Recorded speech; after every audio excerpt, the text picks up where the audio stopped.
Hey fellow nerds, Swiftly here, and I want to do something a little bit different from the content I've done over the last, God, it's been 2 years.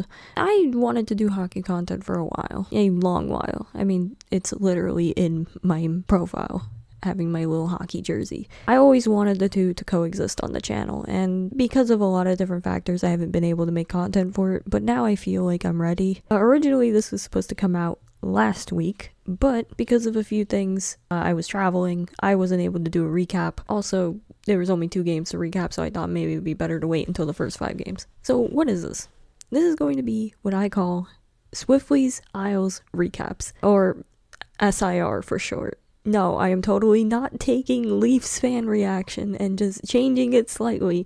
Don't you dare. This is going to be a little bit different. Rather than having my live reaction to games after the fact, I'm going to be doing just recaps of the games. I'm going to be talking about what happened in them for each week. So I'm usually going to post these on like a Sunday, maybe a Monday, depending. Usually I'm going to be recapping 3 to 4 games. I'm going to be doing 5 today because, again, I wasn't able to do the first 2 games. After I talk about the games, I talk about what happened in them, I talk about like what I think, was good, what was bad. I then want to highlight the 3 best players of the week and the 3 worst players of the week. Not to say that I think that all the players in the best or in the worst, they were particularly standing out, but it's still good to talk about the stuff, to just get some discussion going. So I'm gonna just wing it, So yeah, let's go ahead and just start out with the first game of the season, which occurred on October 9th against the Penguins. It was on the road, and honestly, it's pretty typical season opener. I don't think it was anything too insane. I mean, it was a bit of a back and forth. So the first period, there were 2 goals. First, the Islanders take a penalty, and then Rickard Rakell is able to just roof it in. Oh wait, did they change it? It was Malkin when they said it. I remember Malkin, they said they shot it, but I guess it went off an Islander. Yeah, so Rakell on the power play. The Islanders already 0% on the penalty kill. That's great. But then later on in the game, Matthew Schaefer is able to weave around while the Islanders are in the zone. He makes a very nice pass to a wide open Jonathan Drouin, who buries it. That is Drouin's first goal as an Islander, but that wasn't the main thing on that play. It was Matthew Schaefer's first NHL point. We're going to talk more about him later. But yeah, everyone was celebrating with Schaefer. I don't think anyone cared that Drouin scored. Of course they did, but it was a good goal. Then later on in the second period, Matt Barzal is, zooming around like he normally does. He manages to get 2 Penguins in front of him. He makes a beautiful pass to Kyle Palmieri, who, again, is wide open, and he roofs it. Everyone during the offseason was complaining, like, oh, Palmieri, why did they re-sign him for $4.5 million? He's been one of our best forwards the last few years. I know that's not saying a lot, but, I would rather have him back at $4.5 million than not have him at all. So yeah, Palms scored, made it 2-1. But not long after that, less than 2 minutes later, they are doing things. Phil Hallander, he has a guy on him. He manages to go past him, and it leaves it to 3 Penguins just completely, they're 5-10 feet apart from each other. And he passes it over to Harrison Brunicky, who gets his first NHL goal. I know that the Islanders probably aren't the team that allows the most first NHL goals, but it feels like they are. It just feels like every time I see a guy who hasn't scored in the NHL yet, I'm like, oh, that guy's scoring. So it's tied almost immediately. And then later on in the period, the Isles take another penalty. It ends up becoming a 4-on-3, and then 2 guys in front of Crosby, who's in front of Sorokin. He ends up deflecting it in, and it's 3-2 Pittsburgh. Right before the period ends, Holmstrom gets into the zone. He has 3 Penguins on him. He manages to make a nice pass to, again, a wide open Max Shabanov. Yes, his name is Max Shabanov. Also, I like to call him Shaggy because for some reason when I looked at him, I'm like, he looks like a Russian version of Shaggy from Scooby-Doo. So that is his nickname now, just for this channel. You guys don't have to call him Shaggy. I'm just going to call him that. But yeah, Shabanov, he looked great in his first game, I thought. he definitely had some adjustments to make for the North American game. Yeah, I mean, the Isles tied it. It looked great. Again, Penguins have just been letting guys open, but I mean, the Islanders have too. But that's the way it was. They were going back and forth, and then eventually, within about 5 minutes to go in the third period, Justin Brazeau gets past everyone. Scotty trying to defend him, but he cannot do anything, and Brazeau scores. And the Islanders lose because of that. But not before Matt Barzal, in the last second of the game, almost buries it on a breakaway, but he doesn't. And that really frustrated me. Like, why do teams get those last minute, scoring, and we can't? The game was a bit messy. The Islanders were fine offensively. I thought they were able to get past the Penguins' defense a lot, but defensively and Sorokin allowing 4 goals, yeah, it's a bit of a yikes. But, it's one game. It's on the road. Now moving on to the game against the Capitals. I'm not going to be as in-depth about this one. This one was pretty boring, all things considered. The Caps almost immediately, in the first, they score Martin Ferrari on the backhand. But then Isles are pushing. I thought they had a decent period, I guess. And then not long before this period's over, Alexi Protas ends up scoring, and it's 2-0. And you just think, oh boy, you're down 2-0 at home in the first period. Maybe you can come back? But no, then second period happens, and it's even worse. They end up allowing a goal to Ryan Leonard. Thankfully not his first NHL goal, but it was the first where it wasn't scored on an empty netter. So, yeah. And then Protas his second of the game, and now it's 4-0 at home. You're cooked. But shortly before the period ends, the Islanders get another power play. You're like, oh boy, they're not going to score in the power play again. And surprisingly, they did. They were doing some pretty nice passing. I thought the power play looked better than it did against Pittsburgh, and Anthony Duclair, his first of the season, buries it. I mean, pretty nice. And then finally in the third period, they get another power play. And Matthew Schaefer, the Superman, he gets on his knees and pushes it in front of the goal. And then they take 8 minutes to review it. And the whole time I'm thinking, they're going to call this back, and we're going to have to do this again. We're going to have to make Matthew Schaefer get his first NHL goal again. Because I've seen this happen before. I've seen players get their first goal, and then it gets called back. But no, surprisingly, it was not whatever the heck they were thinking it was. They thought it was goalie interference, and they thought it was like, they should have called a whistle. I don't know. But Matthew Schaefer, first NHL goal on the power play. We finally have someone who could quarterback a power play. Look, Dobby was fine, but he was not good. That's all I'm saying. Then the game against the Jets, I'm gonna be completely honest, I did not watch this one. I was away on a trip. I was traveling that day, so I thought, okay, I'm not gonna watch the game. It's at 1 o'clock on Canadian Thanksgiving. It's gonna be hard for me to watch. And again, the same problems came about. Islanders not able to do anything on the power play. They allow a power play goal. They aren't able to do well on defense. They're down 4-1 again.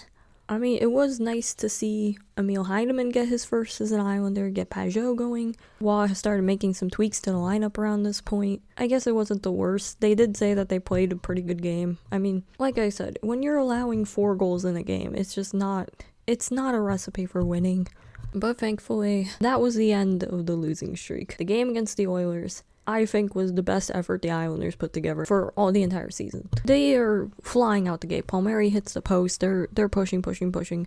Edmonton can't do anything. Bouchard is like holding the puck at the line. Barzy steals it. He goes down the ice and he roofs it. I've been very critical of Barzy for the first 3 games. I thought that he was not playing well.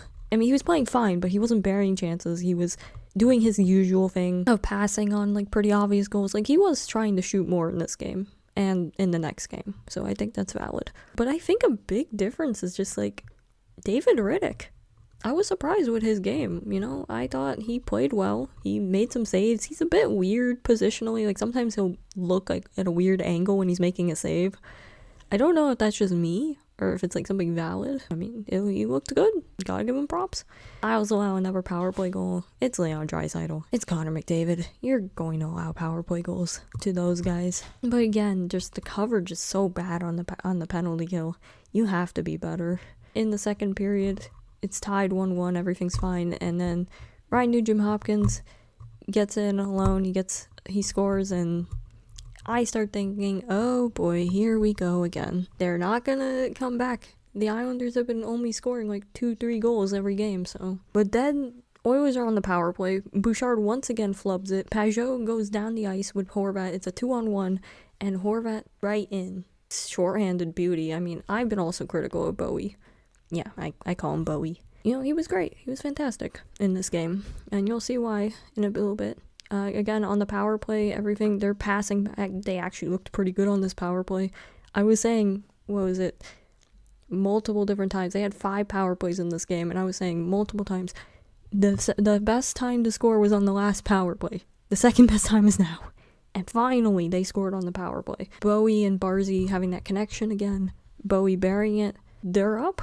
Finally, the Oilers, they're on a 6-on-5. They're pushing, of course. And then Jonathan Drouin and Bo Horvat are on a 2-on-0 heading into the empty net. Drouin could bury it, but he chooses to pass it to Horvat, who scores and gets the natural hat trick. The first hat trick as an Islander, and I don't even remember the last natural hat trick we've had. Like, was it Barzell against the Leafs? Incredible game. Finally, they get a win. The last game against Ottawa, that game was a gun show. I watched the whole thing with my friends, and I could not believe what was happening. It was just complete chaos.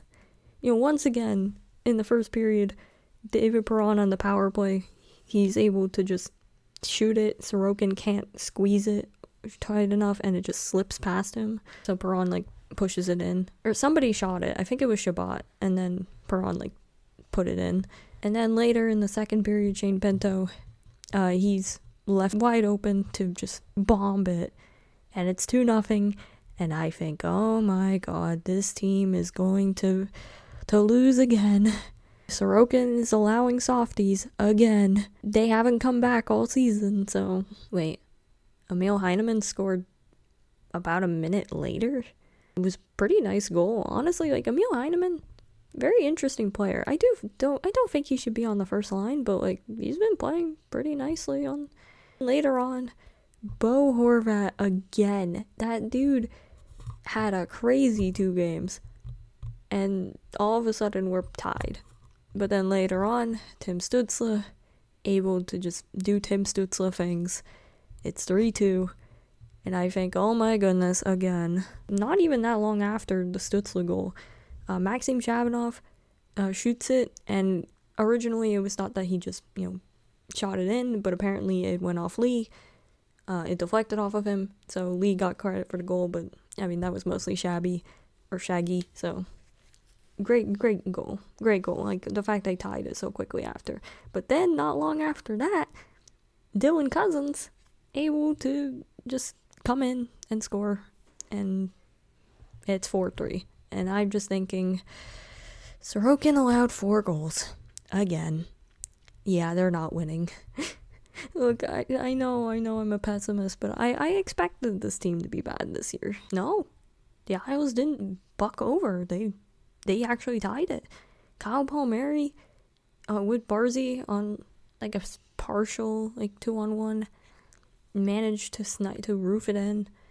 And then with about a minute to go in the game, Anders Lee goes in on Jordan Spence. He spins around him. He goes down, he faces down Linus Hallmark, and he just shoots it. And he scored and made it 5-4. And I was freaking out. I was so happy. And then I'm like, okay, there's a minute left in the game. Please don't choke this. And they didn't. That was the game the Islanders needed to show me, oh, there's something here. There is something here. I don't want them to win 5-4 every single game. I would prefer they win 3-2. But sometimes you need a 5-4 gun show kind of win. Now that whole recap is done, I want to go ahead and just highlight 3 players who I think have done well for the first 5 games, and 3 that have not done so well. So first, let's talk about the good players. Matthew Schaefer. These aren't in order, top 3 to bottom 3. But Matthew Schaefer is unbelievable. I do think he's still a little bit shaky defensively. That game against Ottawa, he took a few penalties. He allowed that shorthanded breakaway and led to the penalty shot on Pinto. But, his offense, he's on a 5-game point streak to start his career. His first goal was beautiful.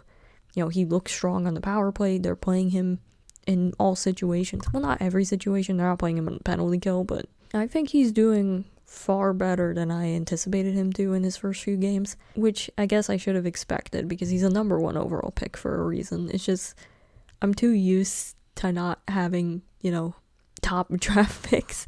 But yeah, he's great. Fantastic. No notes, besides the defense stuff, but you can clean that up in your first few games. The skill, you can't teach that. Second, I want to highlight Bo Horvat. Now, the first 3 games, I didn't think Horvat looked that good. I didn't really see him out there that much. And I thought, if this team is going to have a chance to win games, you need your best players to produce. And then he came in, he scored that hat trick, and then he scored another goal in the Ottawa game. He's starting to look like himself again, and I'm glad that he is because we desperately need him to if we want to win games. And then I want to highlight someone a little bit odd. David Riddick. Yeah, so heading into the season, I wasn't very high on him. I thought, he's going to be bad. He's not going to play much. Sorokin's going to have to play as many games as humanly possible until Varlamov comes back. But then Riddick surprised me in the game against Edmonton. He looked pretty good. He kept the fort down. He made some key saves, and they were able to win because of him. Well, not entirely because of him, but he helped them win.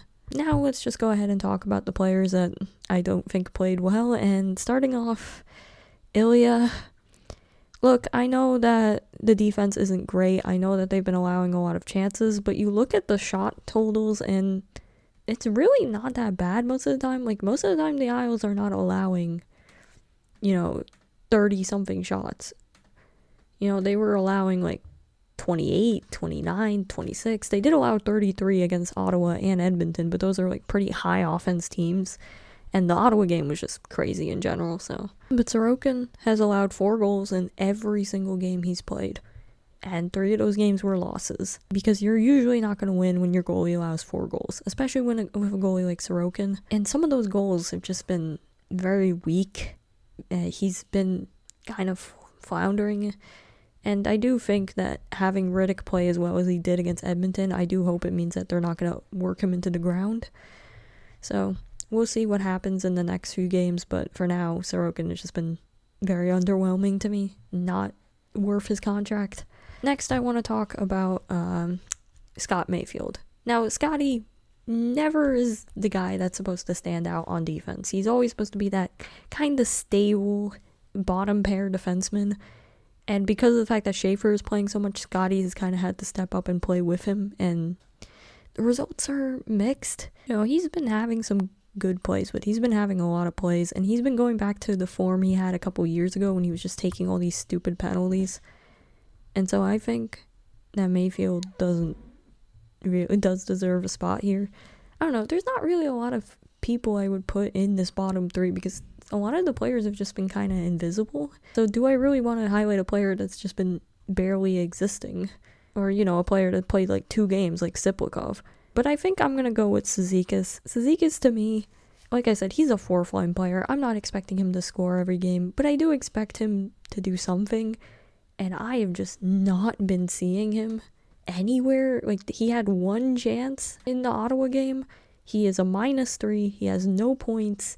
He has not been good to start the year. He's barely playing. He's averaging about 11 minutes a night. That's not good. Because the Islanders used to be so good at managing their 4 lines effectively. So the 4th line was playing, 14 minutes a night, which is a lot for a 4th line. But now he's just not producing anything. And his face-off percentage has taken a dip. He's usually in the 55% range, but now he's at 42%. So he's just not doing anything right this season. And yeah, that's everyone I want to highlight for now. I definitely want to talk more about this team. There's 3 games on the docket for this week.